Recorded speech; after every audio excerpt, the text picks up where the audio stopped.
할렐루야. 오늘은 맥주 감사 주일 예배로 드립니다.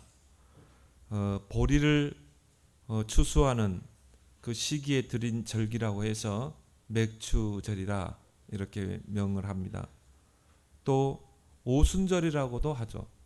50일째 출애굽 후에 이제 광야로 나와서 50일째 되는 날에 지킨 절기라고 해서 또 오순절이라 이렇게 이야기하죠. 그래서 이제 애굽이 아니라 광야입니다. 광야는 거칩니다. 두려움이 많이 있는 곳입니다. 철저하게 인도를 받아가야 되는 곳이 바로 광야죠. 그래서 맥주절은 또 오순절, 하나님이 우리를 이렇게 인도하신다. 그런 메시지가 바로 맥주절입니다. 또 77절이라고도 합니다.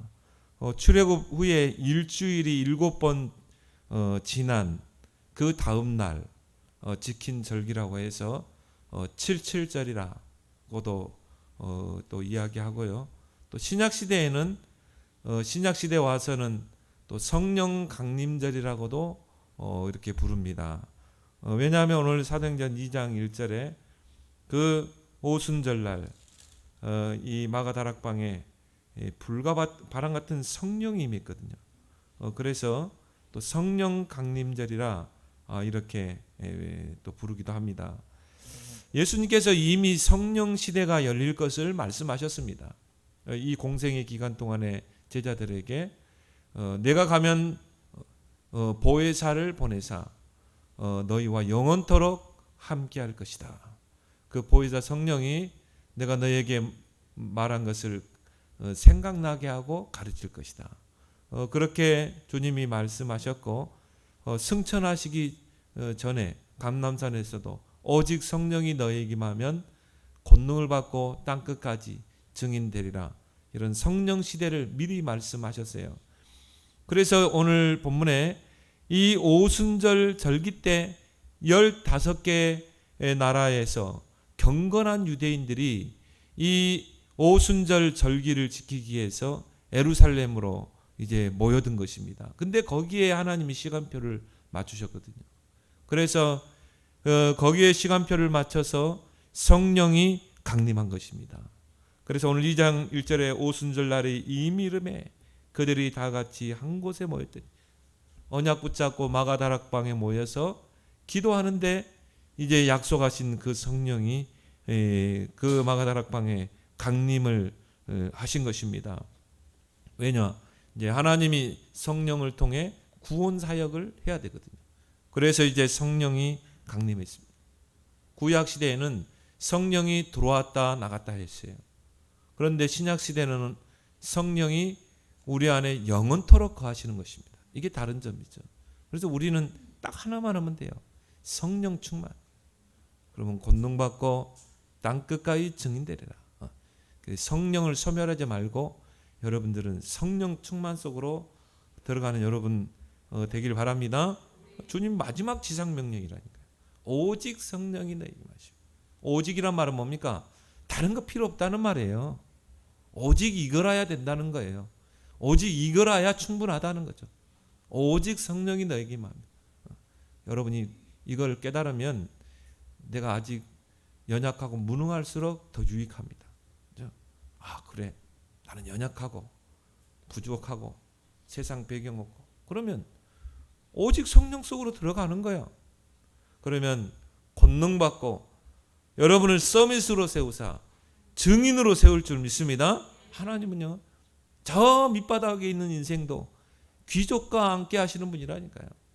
여러분이 아무 배경 없어도 아무 상관없어요. 오히려 그게 더 좋을 수 있어요. 진짜 성령 충만 속으로 들어갈 수 있는 기회이기 때문에 도전할 기회가 때문에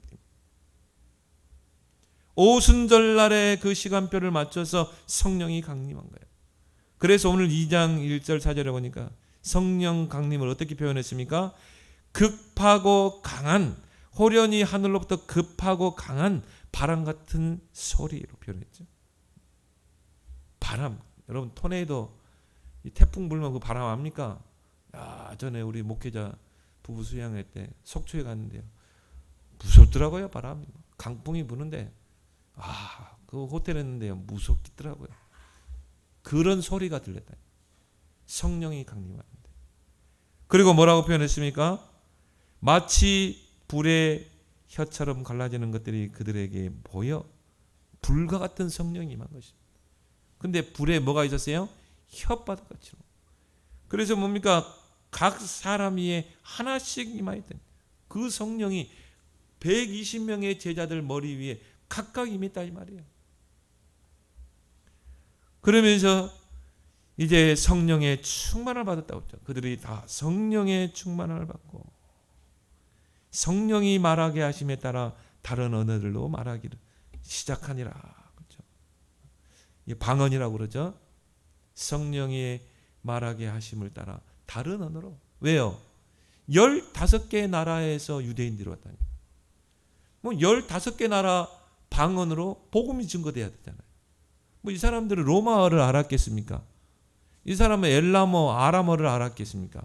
전혀 모르는 사람. 갈릴리 출신들이라니. 그러니까 그 15개 나라에서 온 경건한 유대인들이 저 사람들 갈릴리 사람들 아니냐? 그러니까 한마디로 이 배우지 못한 사람. 근데 저 사람들이요 막 성령을 받으니까 15개 나라 방언으로 복음을 전했다니. 그걸 그 사람들이 들은 것입니다. 거기서 막 예루살렘에 막 소동이 일어나게 되죠. 예루살렘에 큰 소동이 일어납니다. 오늘 15절에 그때 경건한 유대인들이 천하 각국으로부터 와서 예루살렘에 머물러 있더니 그 소리가 나며 어떤 소리입니까? 15개의 나라 방언으로 복음을 증거한 것입니다. 큰 무리가 모여 각각 자기의 방언으로 제자들이 말하는 것 듣고 소동이 일어났다고 그랬어요. 그리고 놀라서 신기하게 하겠다. 야, 저 사람들 보라, 이 말하는 사람들이 다 갈릴리 사람들 아니냐? 정말 배우지 못한 사람들인데, 정말 무식한 사람들인데 어떻게 15개 나라 방언으로 복음을 듣냐. 이게 성령의 역사인 줄 믿습니다. 성령은 우리의 연약함, 우리의 능력을 초월하신 분. 왜 그렇습니까?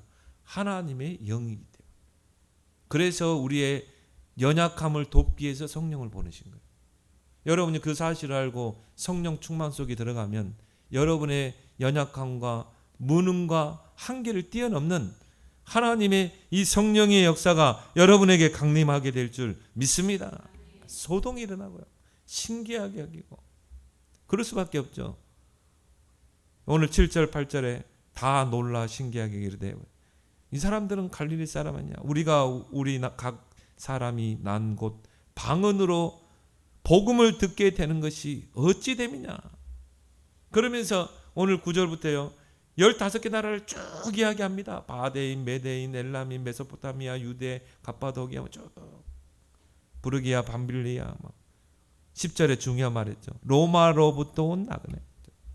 그래서 학자들은 아마 부르스기를 아굴라 했을 것이다. 이 부부가 절기를 지키러 왔다가 이 복음을 들은 것입니다. 거기서 복음을 깨달은 거예요. 하나님이 그 시간표에 맞춰서요 성령으로 역사하시는 거죠. 그리고 15개 나라 방언으로 복음을 증거케 하는 것입니다. 그러니까 막 오늘 11절에 12절에 보니까 다 놀라며 당황하여 서로 이르되 이 어찌 된 일이냐 하며 당황할 수밖에 없죠. 근데 또 어떤 사람들은 조롱하여 이르되 저 사람들이 술에 취했다. 전혀 영적인 감각이 없는 사람들이죠. 술에 취했다 이 말이에요. 조롱하기도 하고 여러 가지 다양한 반응이 나왔습니다. 근데 중요한 건 오늘 4절에 나와 있습니다. 성령의 충만함을 받고 성령의 말하게 하심을 따라. 그럼 우리가 오늘 이 본문을 통해 첫 번째로 기억할 건 뭡니까? 성령은 과연 누구시냐 이 말이죠. 삼위 하나님 가운데 한 분이십니다. 그래서 성령 하나님이라고 그러죠. 하나님은 한 분이에요. 세 분이 아닙니다. 오직 유일한 한 분입니다. 한 분 하나님 안에 세 위격이 있는 것입니다. 그게 성부, 성자, 성령이죠. 그걸 우리가 삼위일체라고 그러죠. 한 분, 그 본질은 하나님의 본질은 딱 하나예요. 그 본질 안에 새 위격이 있는 것입니다. 성부는 계획하시고 성자는 성취시키시고 성령은 적용하시죠. 우리가 구원을 놓고 볼 때 성부 하나님께서 구원을 계획하셨어요. 창세기 3장 이후로 그 불신앙의 죄를 범하게 되고 죄가 들어오게 됩니다. 그때부터 하나님을 떠나게 됩니다. 왜? 하나님은 죄인과 함께 할 수 없어요. 그때부터 뭡니까? 사단에게 붙잡히게 돼 있어요. 나는요, 창세기 3장 보면서 여기에 인간의 근본 문제가 있구나. 불순종의 죄를 범하고 모든 사람은 다 죄인이잖아요. 하나님을 떠나 살잖아요. 그럼 마귀에게 소속되게 됐어요. 마귀에게 종노를 하게 됐어요. 하나님이 바로 구원 계획을 세웠습니다. 창세기 3장 15절에 여자의 후손이 뱀의 머리를 상하게 할 것이다. 장차 구원자가 여자의 후손으로 이 땅에 올 것이다.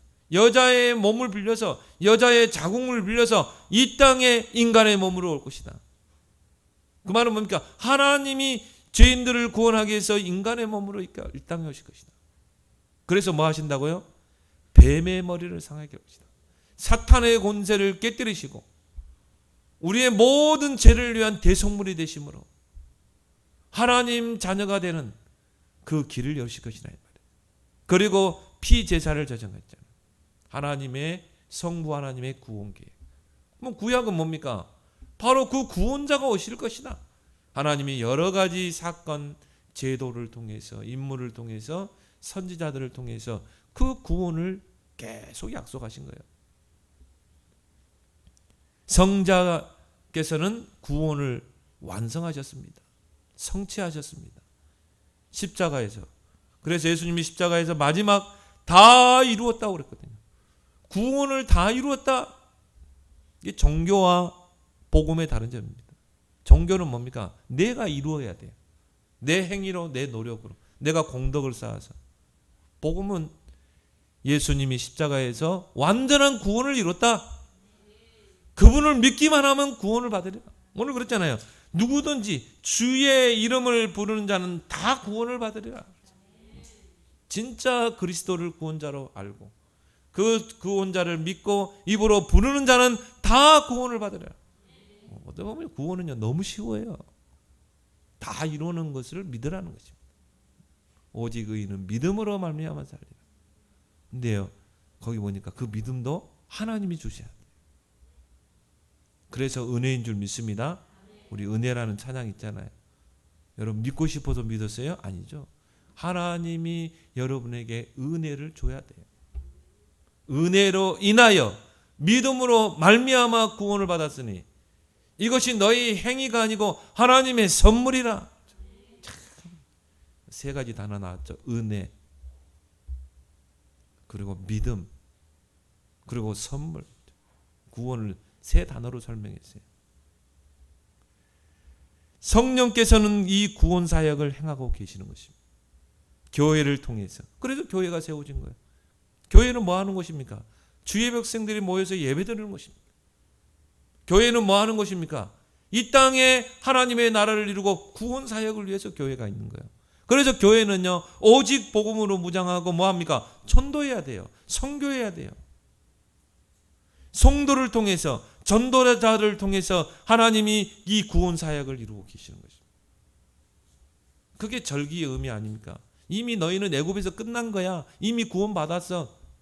과거로 돌아갈 수 없어. 그러면 오늘 그 현재 이 광야에서 하나님 너희를 지키실 거야. 보호하실 거야. 너희를 먹이실 거야. 염려하지 마. 그리고 미래 너희에게 보장돼 있어. 그럼 너희들 할 것 딱 하나야. 세계복음. 언제 하나님 앞에 갈지 모르겠지만 너희들은 세계복음화에 이제 올인해야 돼. 그게 절기 아닙니까? 그게 절기를 통해 주신 메시지 아닙니까? 이제는 우리는 성령과 함께 구원 사역에 동참해야 될 줄 믿습니다. 그래서 사도행전은 성령 인정입니다. 사도행전 1장부터 이 성령의 역사가 계속 나오잖아요. 1장에 성령을 약속하셨느니라. 2장에 오순절날에 성령이 임했죠. 3장부터는 뭡니까? 그 성령의 역사가 제자들을 통해 초대교회를 통해 구원 사역을 이루어 가시잖아요. 그래서 사도행전을 우리가 성령 행전이라고도 부르는 것입니다. 성령은 누구십니까? 분명히 알아야 됩니다. 그래서 성경에는 성령의 여러 가지 명칭을 이야기하고 있습니다. 하나님의 영입니다. 그래서 오늘 17절에 말씀하고 있죠. 하나님이 말씀하시기를 말세에 내가 내 영을 모든 육체에게. 18절에도 그때 내가 내 영을 내 남종과 여종에게. 누구예요? 하나님이. 하나님의 영을 모든 육체에 부어주는 거죠. 그러면 성령은 바로 하나님의 영인 줄 믿습니다. 하나님이 영으로 역사하시는 것입니다. 또 성령은 그리스도의 영입니다. 그리스도께서 영으로 우리와 함께 하시는 것입니다. 또한 보혜사로 설명하고 있어요. 요한복음 14장에 보면 우리를 보호하시고 우리에게 은혜를 베푸시고 우리와 함께 일하시는 분. 또 성경은 성령을 살리는 영으로 설명했습니다. 성령이 우리 안에 임하면 어떻게 돼요? 모든 게 살아나게 돼 있어요. 죽은 영이 살아납니다. 영혼이 살아납니다. 모든 게 소생케 됩니다. 그래서 성령은 살리는 영이다. 성령이 여러분 안에 내주했다. 허물과 죄로 죽었던 여러분 살아난 줄 믿습니다. 죄가 들어오면 영이 죽게 돼 있어요. 그래서 하나님을 모르는 게 돼 있어요. 그런데 우리가 예수 그리스도를 믿고 영접할 때 성령이 우리 안에 내주함으로 그 성령이 살리는 영으로 죽은 영을 살린 것입니다. 그래서 여러분은 사망에서 생명으로 옮겨진 것입니다. 예수의 생명을 가진 자입니다. 얼마나 큰 축복입니까? 성령이 내주.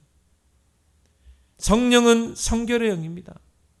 그래서 뭡니까? 성령께서요, 여러분들이 죄악을 범하고 그러면 성령이 부담을 주게 돼 있어요. 여러분 죄 지으면 불신자는 감각이 없어요. 왜 그렇습니까? 아비가 마귀이기 때문에. 마귀는 어떤 자입니까? 처음부터 살인자라고 그랬어요. 그러니까 그 마귀 밑에서 사는 사람들은요, 사람 죽이는 거 밥 먹듯이 죽입니다. 무섭게 죽이잖아요, 여러분. 근데 성령이 내주한 사람이 그렇게 해요? 못합니다. 부담 안 가든가. 누구를 미워했다. 부담 안 가든가요. 그분은 성결의 영인데 예수님은 남을 미워하는 것도 살인죄라고 그래요. 성령을 소유한 사람은 당연히 100% 부담스러워야 돼. 내가 남을 막 비판하고 정죄했다. 부담스러워. 그게 성령의 사람이라. 그 사람이 성령을 받은 사람이. 여러분이 막 죄를 범했는데요, 참 아무 감각이 없다. 성령이 없는 사람이에요. 성결의 영이라. 요한복음 14장 26절에 진리의 영이라. 그분은 가르치고 생각나게 하시고 깨닫게 하시는 줄 믿습니다. 나는 우리 렘넌트들에게요, 정말 성령 충만 달라고 기도해라. 기도 속에서 성령을 의지하며 공부해라. 그러면 성령은 가르치고 생각나게 하고 깨닫게 하셔요. 공부했던 것을 가르치고 생각나고 깨닫게 하십니다. 그래서 성경에 보니까 진리의 영, 지혜의 영, 지식의 영이라고 그랬어요. 또 능력의 영입니다. 오직 성령이 너에게만 하면 권능받고 그랬잖아요. 우리가 할 수 없는 그 이상의 일을 성령께서 하시는 것입니다. 그래서 성령은 우리의 연약함을 도우시는 분인 것입니다. 로마서 8장 26절에 성령은 우리의 연약함을 도우시나. 여러분 광야길 내 힘으로 걸어갈 수 있습니까? 그래서 하나님이 광야길 가는 동안에 이스라엘 백성을 보호하셨잖아요. 마찬가지예요. 구원받은 우리가 이 인생의 광야길을 가는데 우리 힘으로는 못 걸어가요. 믿음 지키고 못 걸어갑니다. 그래서 성령을 우리에게 보내신 줄 믿습니다.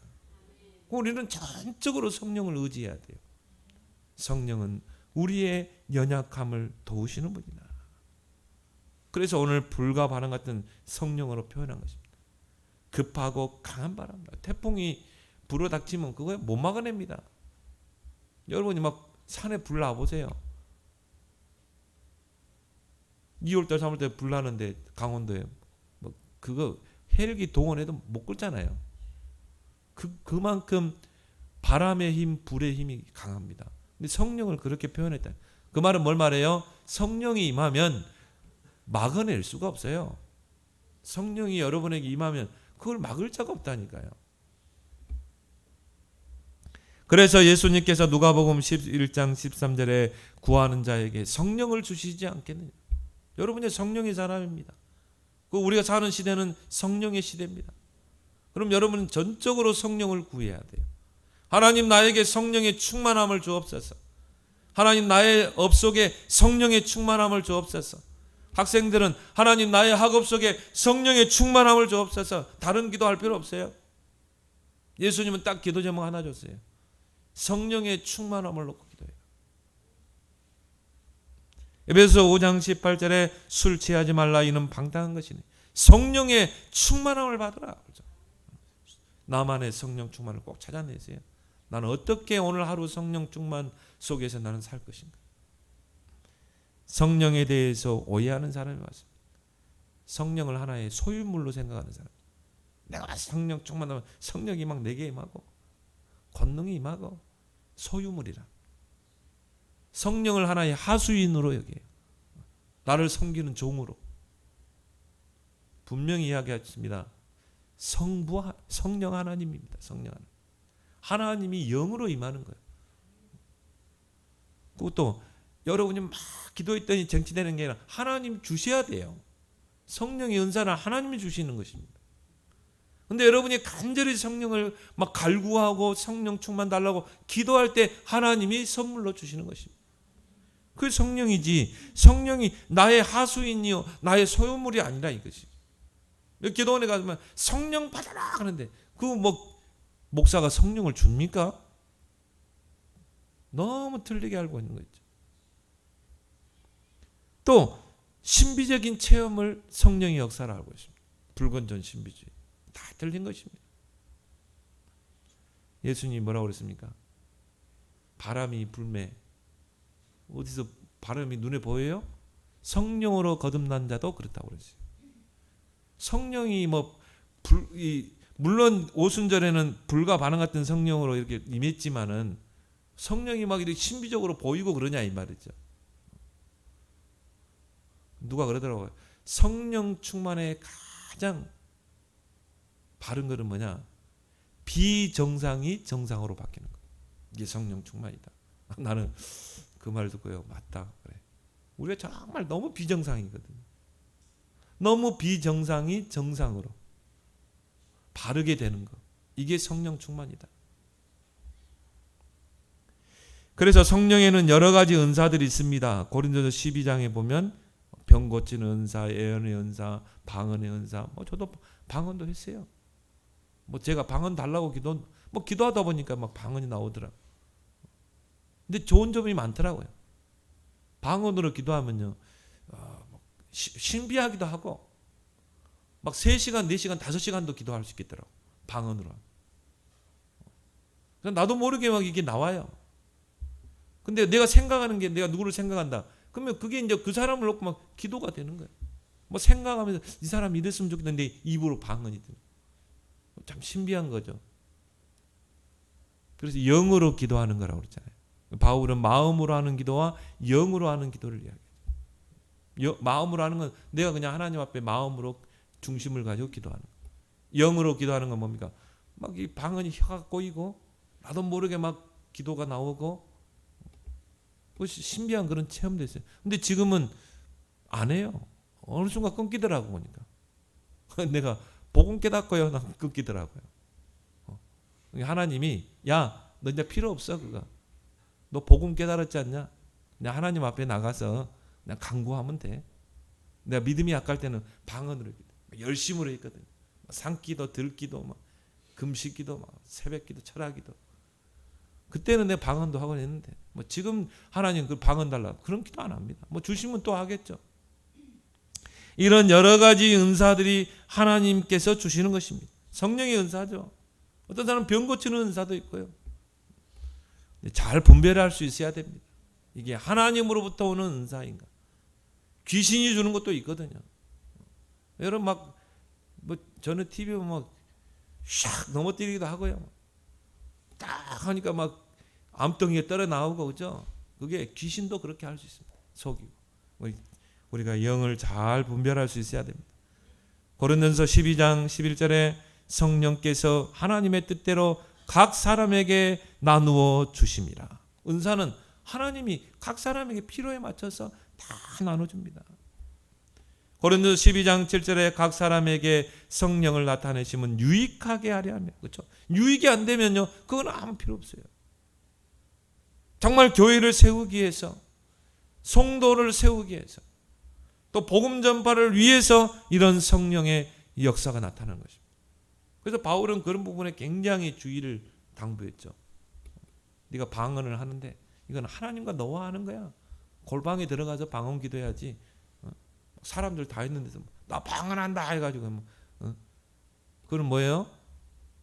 믿음 없는 신자들이 왔을 때는요, 저 미쳤네 그럽니다.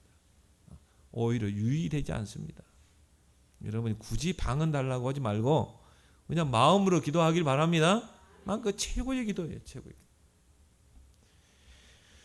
성령은 인격적인 분입니다. 우리와 함께 기뻐하십니다. 때로는 탄식하십니다. 때로는 근심하십니다. 그래서 로마서 8장 26절에요, 성령이 근심한다고 그랬어요. 말할 수 없는 탄식으로 우리를 위해 강구. 성령은 탄식합니다. 에베소서 4장 30절에 성령을 근심케 하지 말라. 성령은 근심해요. 또 우리가 하나님께 영광 돌릴 때 성령은 기뻐하십니다. 성령은 성도와 함께 희노애락을 함께 하셔요. 함께 즐거워 기뻐하고, 또 어쩔 때는 성령이 막 분노하기도 하고요. 그리고 뭡니까? 성령이 탄식하고 슬퍼하기도 하고, 또 성령이 즐거워하기도 하고, 성도와 함께. 그럼 여러분은 어떻게 해야 되겠습니까? 고린도후서 5장 9절에 하나님을 기쁘시게 하는 사람, 하나님을 즐겁게 하는 사람, 하나님께 영광 돌리는 여러분 삶이 되기를 바랍니다. 성령이여 여러분 안에서 기뻐하고, 하박국서에 보니까 하나님 춤을 춘다고 그랬어요. 하나님이 흥얼거리시고, 하나님이 여러분을 막 하는 걸 보고 하나님이 막 흥얼거리고 막 저절로 막 어깨춤을 추시고, 그 하박국서에 하박국 3장에 나왔잖아요. 17절 19절에 하나님이 기뻐가지고. 그럼 성령은 얼마나 기뻐하겠습니까? 얼마나 즐거워하겠습니까? 성령은 인격적인 분이시다. 성도와 함께 즐거워하고 기뻐하시고, 때로는 성령도 슬프고. 여러분이 근심하면요, 성령도 근심해요. 왜 근심하뇨? 기도하지 그러지, 마음속에. 두 번째로 성령은 그럼 어떤 사역을 행하십니까? 구원 사역을 행하고 계십니다. 그래서 예수를 믿고 영접할 때 성령이 내주합니다. 고린도서 3장 16절에 성령이 우리 안에 전을 삼고 우리 안에 거하신다고 그랬어요. 그래서 성령의 전이 되는 것입니다. 그 말은 뭡니까? 하나님이 성령으로 우리 안에 영원토록 임재하시는 줄 믿습니다. 그래서 여러분은요, 딱 하나만 하면 돼요. 하나님 성령의 충만함을 주옵소서. 내 안에 성전 삼고 계신 성령이 지금 충만하게 역사하옵소서. 얼마나 여러분 좋은 기도입니다. 멀리 계시는 게 아니라 너희 속에 거하시느니라. 고린도전서 12장 3절에 성령으로 아니하고는 누구든지 예수를 주시라 할 수 없느니라. 성령이 우리 안에서요, 예수가 그리스도야. 예수가 모든 문제 해결자야. 그걸 누가 우리 마음의 음성으로 들려줘요? 성령께서. 그래서 우리에게는 육신의 기도 있지만 마음의 기도 있어요. 그 마음의 귀를 들을 수 있어야 돼요. 우리 안에 성전 삼고 계시는 성령의 음성을 들을 수 있어야 돼요. 성령이 아니고는 절대 예수를 주로 고백할 수 없다고 그랬어요. 그래서 아까 이야기했지만 신자와 불신자의 차이가 뭐라고요? 영이 다르다니까요. 불신자는 악한 영이 함께하고 성도는 성령이 함께 하십니다. 이게 신자와 불신자의 차이점 아닙니까? 여러분 자녀에게 분명히 알려줘야 됩니다. 너의 배우자는 어떤 배우자를 해야 되는가? 분명히 우선순위를 정해줘야 돼요. 그래서 성도의 삶을 인도하고 계십니다. 우리 안에 내주하시고 이 인생의 광야를요, 성령께서 우리를 인도하십니다. 그래서 우리를 철저하게 십자가에 못 박아야 되는 것입니다. 광야길은 나를 죽이는 거예요. 오직 하나님의 성령의 인도를 받는 게 이 광야길 아니겠습니까? 내 고집, 내 방법, 내 생각, 이 창세기 3장을 완전히 십자가에 못 박아야 돼. 너희가 나를 따라오거든 날마다 십자가에 너를 못 박고 따라오라고 그랬어요. 십자가에 못 박아 안 박으면요, 절대 성령 인도 받아 갈 수 없는 것입니다. 그래서 사도행전 13장에 보면 성령 인도 받기 위해서 어떻게 했습니까? 금식을 하잖아요. 내 생각이 조금이라도 들어가면 안 되기 때문에 성령 인도 받기 위해서 금식을 하잖아요. 그래서 여러분들은 철저하게 말씀과 기도의 흐름을 따라가야 될 줄 믿습니다. 왜요? 성령이 임하는 방편이 바로 말씀과 기도이기 때문에 그래요. 여기가 딱 하나 더 이제 이야기하는 게 성례, 성찬이죠. 성례를 할 때 성령이 임하는 것입니다. 그러면 여러분은 철저하게 말씀의 흐름, 기도 흐름을 따라갈 때 이것이 성령 인도 받는 것인 줄 믿습니다. 말씀과 기도를 따라가면 거기 내 생각이 개입할 수가 없는 것입니다. 말씀이 뭐라고 말씀하시는가? 말씀이 인도하는 대로 따라가는 것입니다. 그래서 광야길에서는요, 언약궤를 따라가는 것입니다. 그러면 인생의 광야에서 우리가 성령 인도받기 위해서는 철저하게 말씀의 흐름, 강단에서 뭐라고 말씀하시는가? 하나님의 말씀은 뭐라고 말씀하시는가? 성령 인도받기 위해서 우리는 몸부림쳐야 돼요. 기도해야 되는 것입니다. 기도 생활이 우리의 선행이 돼야 되는 것입니다. 성령은 능력의 영입니다. 여러분이 기도할 때 능력으로 역사하셔요. 그래서 오직 성령이 너희 마음은 권능받고 그랬잖아요. 우리는 연약하기 때문에 성령 충만은 권능받고 증인되리라. 이 사실을 알면요, 여러분이 연약하고 무능할수록 유익합니다. 왜? 성령 충만 속으로 들어가기 때문인 것입니다. 그래서 우리는 온전히 성령을 신뢰하고 성령의 능력을 힘입어야 될 줄 믿습니다. 그래서 예수님께서요, 마태복음 12장 28절에 내가 하나님의 성령을 힘입어 그랬어요. 귀신을 쫓아내는 것이면 하나님의 나라가 임하였느니라. 우리도 세상을 힘입으면 안 돼요.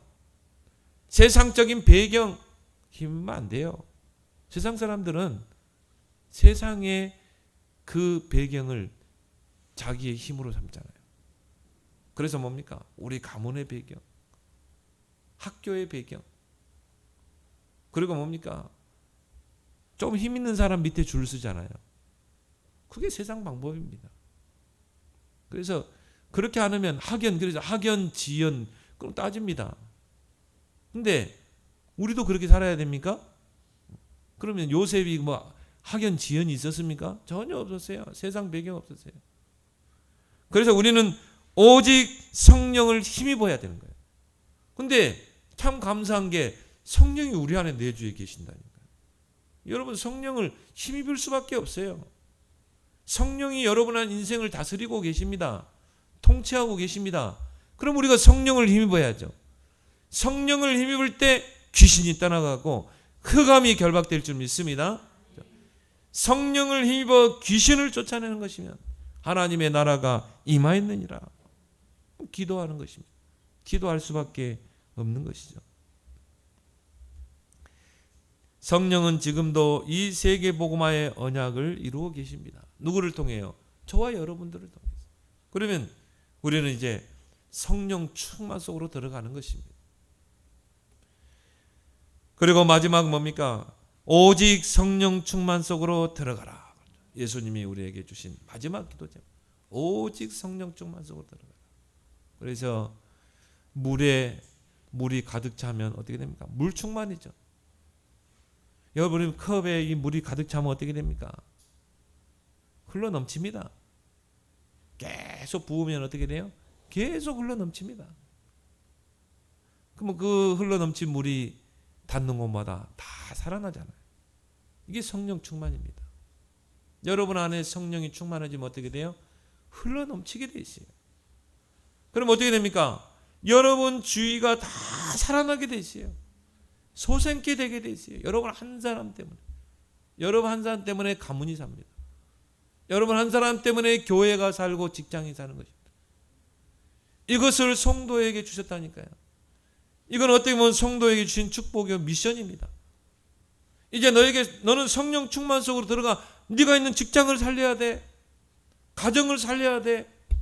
학교를 살려야 돼. 우리에게 주신 축복이요 미션인 것입니다. 예수님의 마지막 미션. 오직 성령이 너에게 임하면 권능받고 땅끝까지 증인되라. 저는요 이 성령 충만의 비밀을 정말 알고 누리는 그 중직자 한 명이 교회를 세운다고 저는 확신하거든요. 사도행전 6장에 보니까 오직 믿음 충만, 오직 지혜 충만, 오직 성령 충만한 그 중직자를 세웠는데 어떻게 됐어요? 교회가 살아나는 것입니다. 현장이 살아나는 거예요. 이런 중직자로 서길 바랍니다. 그렇다면 여러분 나름대로 나만의 성령 충만을 찾아내세요. 나는 어떻게 하면 이 성령 충만의 비밀 속으로 들어갈 것인가? 대부분 세 가지에 속아요. 이것만 세 가지만 안 속으면 돼. 사람에게 속지 않으면 돼. 환경에 안 속으면 돼. 세 번째 제일 많이 속는 게 나 자신에게 안 속으면 돼. 근데 우리가 그걸 세 가지에 속으니까요. 기도가 안 되는 거라. 성령 충만이 안 되는 거야. 성령을 근심시키고 사람 때문에 갈등하고 시험 들고 환경에 넘어지고 환경 때문에 불평하고 나 자신에게 속고 그러니까 성령을 근심시키죠. 성령을 소멸시키게 되죠. 기도하면 될 텐데 성령을 의지하면 되는데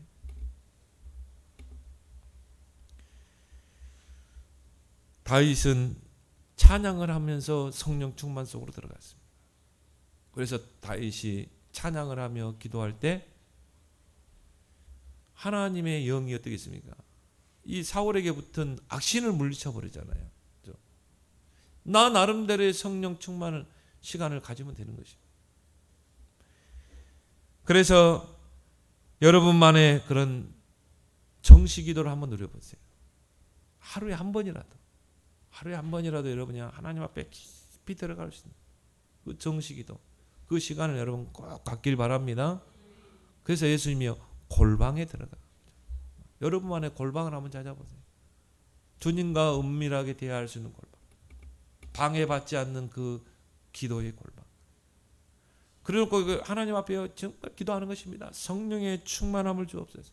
우리 자녀에게 성령 충만 주시고 우리 남편의 그 사업 산업 속에 하나님 성령의 충만함을 주옵소서. 그죠? 성령은 다 바꾸는 역사잖아요. 회복하는 역사. 모든 것을 치료하는 역사가 성령의 역사 아닙니까? 여러분 기도하라니까요. 진짜 골방의 시간을 갖고 무시로 기도하라 그렇죠. 에베소 6장 18절에 항상 성령 안에서 기도하라고 그랬어요.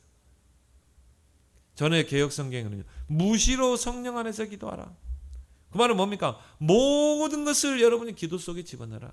성령 안에서 기도하라는 말은 뭡니까? 여러분이 모든 것을 가지고 기도할 때 성령이 역사한다 이 말이에요. 무시기도죠. 요셉은 따로 정시기도할 시간이 없었어요. 노예이기 때문에. 노예가 자유가 있습니까? 노예는 나의 시간이 없어요. 그러니까 요셉은요 계속 노예로 일하면서 모든 것을 기도 속 무시로 성령 안에서 기도하고 다른 사람 볼 때는 기도 안 하는 것 같은데 무시로 성령 안에서 기도. 그러니까 뭐 요셉이 가는 곳마다 하나님 형통하게 하시잖아요. 그 증거를 불신자들이 보잖아요. 인정할 수밖에 없는 것입니다. 여러분 때문에 다 살아나는 것입니다. 여러분이 생각을 많이 하지 말고요. 기도를 많이 하세요. 생각을 많이 하죠. 그런데 여러분이 주의할 것이 있습니다. 에베소 4장 30절에 성령을 근심시키지 말라. 여러분 자꾸 불신앙하면요. 성령이 근심합니다. 여러분이 문제의 환경을 앞에서 불신앙하고 염려하고 근심 고민하면 성령을 근심시키는 거예요. 또 데살로니가전서 5장 19절에 성령을 소멸하지 말라. 기도 안 하니까 성령이 소멸되죠. 기도할 때 성령을 주신다고 했는데 이 부분을 주의하면 돼요. 성령을 근심시키지 말라. 성령을 소멸하지 말라. 근데 여러분이 언제 성령을 소멸하고 성령을 근심시킵니까? 사람에게 속을 때, 사람 때문에 갈등하고 시험 들고 환경에 속을 때, 그 환경 속에 하나님의 축복이 숨겨져 있는데, 그래서 하나님이 우리에게 기도하라는 것입니다. 여러분이 성령 충만을 받게 되면 증거가 나타납니다. 능력이 나타납니다. 5가지 힘이 생겨요. 영력, 지력, 체력, 경제력, 인력이 생깁니다. 오력이 회복되게 돼 있어요. 여러분이 성령 충만 속으로 들어가게 되면요, 5가지 열매가 딱, 9가지 열매가 딱 맺힙니다. 갈라디아 5장 22절 23절. 하나님께 대한 3가지 열매. 사랑과 희락과 화평. 사랑과의 관계 속에서 맺힌 열매. 오래 참음과 자비와 양선. 나 개인에게 맺히는 열매. 충성과 온유와 절제. 그러면서 끝에 뭐라고 하세요? 이 같은 법을 금할 자가 없느니라. 왜 그래요? 성령께서 맺혀졌기 때문에. 성령께서 9가지 열매를, 성령께서 여러분에게 5가지 힘, 오력을 주시는데 그거를 금할 자가 있어요? 막을 자가 있어요? 없습니다. 그래서 하나님이 서밋들을 통해 한 시대를 살린 것입니다. 이게 성경 속 렘넌트죠. 그런 축복을 여러분들이 오늘 맥주 감사 주일 예배, 성령 또 강림 주일을 통해서 이 성령의 역사를 체험하고 누리는 여러분 되기를 예수 그리스도를 축원합니다. 하나님 아버지, 오늘 맥주 감사 주일 예배로 또 성령 강림 주일로 하나님 앞에 드리게 하심을 고맙고 감사합니다. 하나님, 성령에 대한 정확한 이해 속에서 이제 성령 충만 속으로 들어가게 하여 주시어서 나만의 성령 충만을 찾아내게 하시고, 그걸 통해서 땅끝까지 증인되는 축복, 오력이 회복되고 성령의 9가지 열매가 맺혀서 땅끝 복음화의 증인으로 쓰임받는 우리 모든 성도들 되게 해 주옵소서. 예수님의 이름으로 기도드리옵나이다. 아멘.